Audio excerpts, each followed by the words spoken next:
This could be one of the biggest data breaches in history, and that is not an exaggeration. On the channel, we previously covered the Discord leak, where 70,000 pieces of ID were stolen from the age verification provider for Discord. Essentially, if you're trying to access Discord, or some servers may have adult content or adult conversations, you'll need to submit a form of ID to be able to access that on Discord. Now, Discord are using third-party providers to do this age verification process and all the customer service stuff that comes alongside that. And that third-party provider has been hacked. Now, initially the BBC covered this, and according to the BBC, the leak involves the official ID photos of 70,000 people. Users can provide a photograph of themselves holding their ID to confirm their age of Discord, which they do via a third party. According to Discord, it was one of those third-party providers who experienced the breach. But it wasn't 70,000, it was hundreds of thousands. Now, International Cyber Digest has basically put together a little thread to explain the key points because there's so much intricacy to all of this, so we're just going to go through the headline points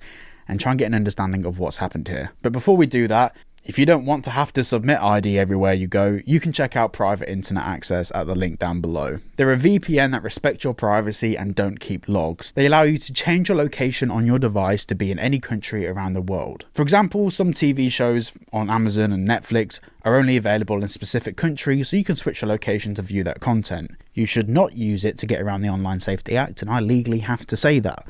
Just so happens that sometimes people do use VPNs for that. And better still, you can save yourself 86% off and get 4 months free with my link down below. Make sure you check out private internet access, and let's get back to the video. The Discord breach is worse than expected. 1.5 terabytes of data, over 2 million government ID photos, and the threat actor publishes some user data due to Discord's inaction. So since this leak happened, Discord have massively downplayed the severity of this attack, and that's where we're starting to get numbers like 70,000 people, and already that's already pretty horrific. 70,000 like user IDs is pretty worrying, but 2 million is a lot worse. Of course it is. I mean, that's 1/30th of the entire UK population from one platform.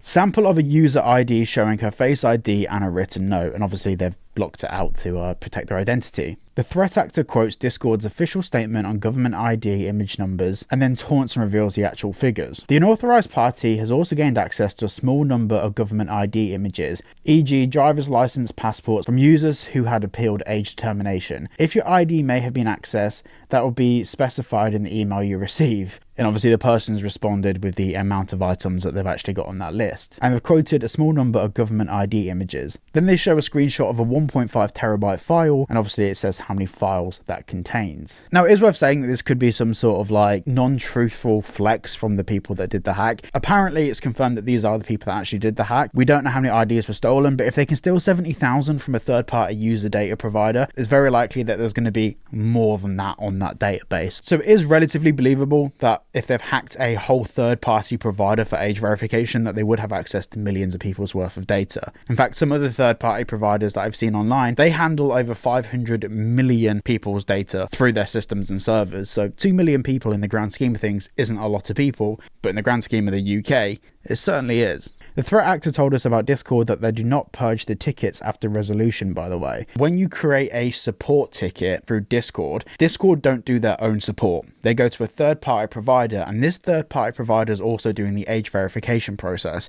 Now, from what I understand, this third-party provider doesn't specialize in age verification. They specialize in customer services, and they've added age verification as an additional service, which means that they're probably not as secure as some third-party providers out there. Not that third-party providers are secure in the first place, but that's another video. Yesterday, I briefly spoke with the threat actors responsible for compromising Discord Zendesk. They said they were able to compromise Discord Zendesk by compromising the BPO agent outsource support. They never specified how they compromised them, and they wouldn't, obviously, because that means that Discord could close that back door. My takeaway from all of this, although it's like 2 million people, whatever, that's not really, surprisingly, what bothers me here. What bothers me here is that this is a gateway. This is a snippet of what's to come. Digital ID is rolling out all over the place at the moment, and some companies have been given a little bit of a grace period. They've been given a little bit of extra time to implement other ways to do age verification. But the truth is most companies are just going for the simple option of using a third-party provider to verify people's ages.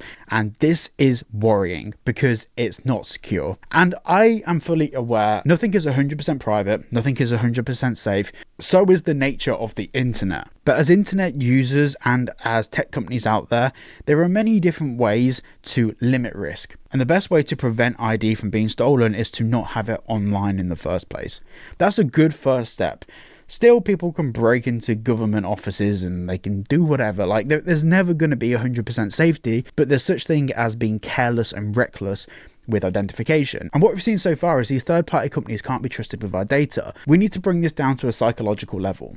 At home, we all keep our passports somewhere safe. We all have like a drawer for our passports because we know when we go on holiday or whatever, we'll need them. In our wallet, we have a special little place where our driving license goes. We have all of these little personal safeguards in place to protect our identity.